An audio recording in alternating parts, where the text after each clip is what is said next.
uncompromising life in a compromising world.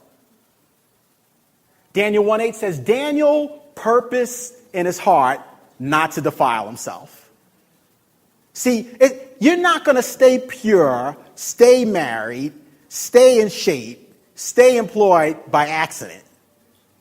You're going to have to do it with intentionality. It says that Daniel purposed in his heart not to defile himself. I worked in corporate America. I was talking to Glenn earlier. To me, this is the ultimate challenge in the workforce. Lord, can you grace me so that I can live an uncompromising life in an environment where everybody else is compromising? Daniel is one of the few Bible characters where really nothing negative is spoken of him. The other two are Joseph and Nehemiah. And what's key and interesting about Daniel is Daniel listened carefully, because you read those first 6 chapters, but that was like 60 years. Daniel kept rising despite there being different administrations. In other words, the Democrats didn't get Daniel down. And then the Republicans weren't the reason why Daniel was down. Daniel kept rising. But why did he keep rising?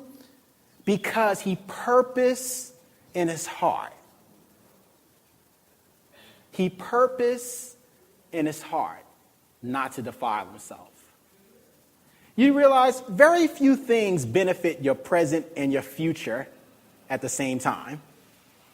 You can do stuff. That flat screen TV, that's going to benefit your present because it's football season.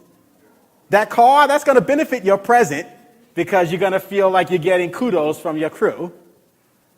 But very few things benefit your present and your future at the same time, and you want to choose things that do. I like it because the New American Bible, I believe, New American Standard says, Daniel, listen carefully, it says he enjoyed success. Notice it didn't say Daniel was successful. You and I know countless athletes who are successful, but are they enjoying it? And you know, I might get kicked out for this, but I'm a Dallas Cowboy fan.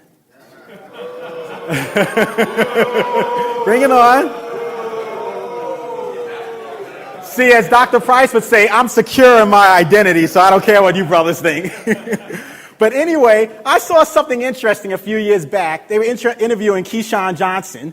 And Keyshawn Johnson, I don't know if you remember this, but he goes, I think I'm as good a receiver as Michael Irvin. And all the talking heads were like, well, how can you say that? You got 1 ring, Mike's got 3. And he says, yeah, but I think I'm a better blocker and pass protector than Michael was.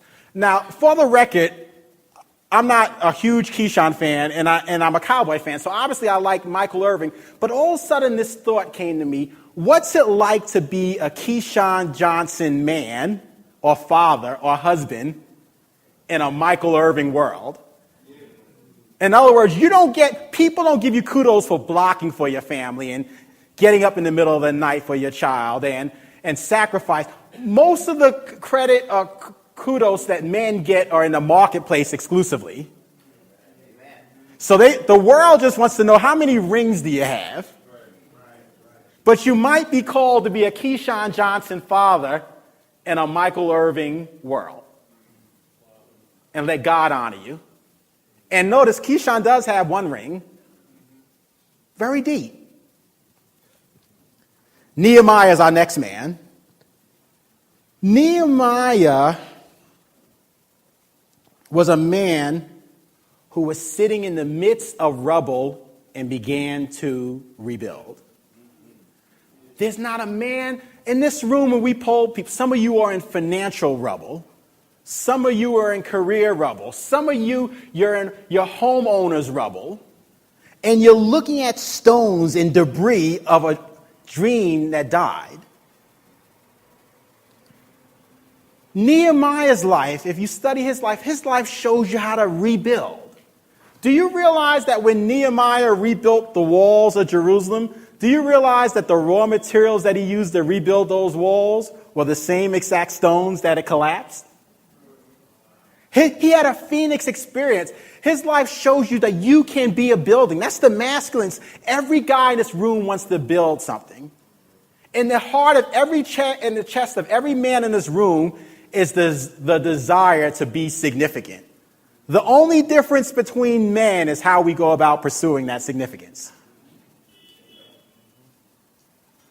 Every guy in this room, you don't want your life to be like when you put your finger in the water and as soon as the imprint's gone, there's nothing there. You want to live a life so that you're missed when you're gone. Nehemiah's life, he shows us how to rebuild out of the rubble. We're going through tough economic times. I heard some of the testimonies. I was so encouraged by just the honesty about it, because people don't always want to be honest. Sometimes it's good to hear a balance of the testimonies, because a lot of times we just hear the praise report, and if you're like me, sometimes you can go away looking in the mirror saying, "What's up? What's wrong with me?" But Nehemiah, he rebuilt from the ashes. He rebuilt from the rubble. Every man wants to build something. Every man wants to leave his mark. The most vulnerable time of your life is when you feel like your lives are not counting for anything. Wow. Do you know in Nazi Germany, do you know what they did to demoralize Jewish men? They would have Jewish men, check this out, they would give them a shovel and they would make them dig holes. And once they dug holes that are about 6 feet deep, you know what they made them do? Fill them back up. Then dig them again and fill them back up. And do you know the futility of the project killed the men? Because none of us want to just be spinning our wheels, digging ditches and filling them back up. We're mission oriented. We're goal oriented. That's how we're wired. Paul said that I made it my aim not to preach the gospel where another man is built. In other words, Paul wanted to do something unprecedented.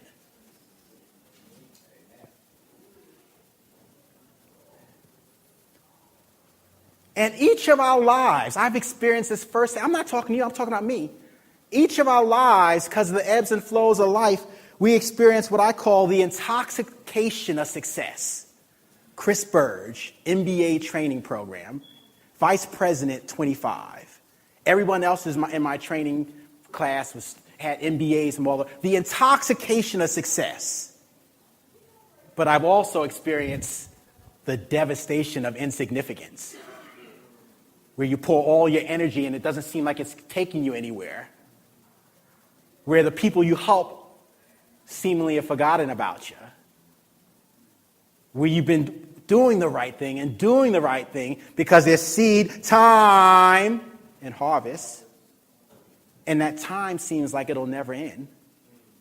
It's the intoxication of success, but it can also be the devastation of insignificance. As a man, you don't want to feel like you're no one's hero, like your life's not counting. And this is why we need meetings like this.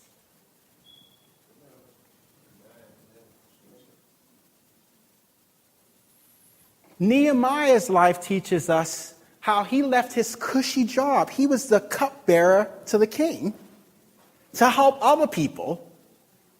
I mean, the cupbearer was a cushy role, but he left it to pursue his assignment. King Solomon. King Solomon's life teaches us, check this out, y'all, you don't have to be down and out, you can be up and out. You can be 7 figures and out. You can be 700 wives and 300 girlfriends and out. You can have, Solomon he was the Mac Daddy of his time, and all of a sudden he got to this, he was the Bill Gates, and all of a sudden he got to this point in life, he started saying, vanity?